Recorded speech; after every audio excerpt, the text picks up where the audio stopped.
generally have a smoke here, right? Let's view this as a timeline, right?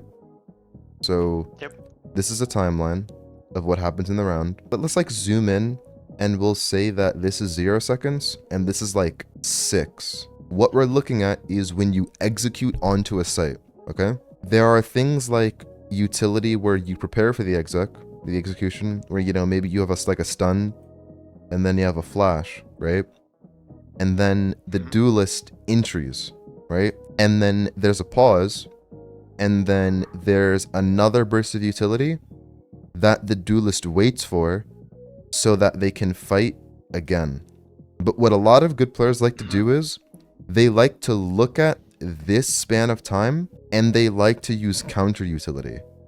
They use counter utility, okay? And an example of that would be that, you know, you smoke dash here, but then as soon as you do that, the enemy breach, you know, they didn't have a breach, but, you know, ideally, like usually they would, right? Yeah. So the enemy breach is waiting inside of the smoke. And then as soon as they hear your dash, to stop anyone else from running out of the smoke, they immediately flash off of this wall to force these people back, and they isolate the fight with you and they kill you. And so if you don't smoke yourself, you don't protect yourself from that.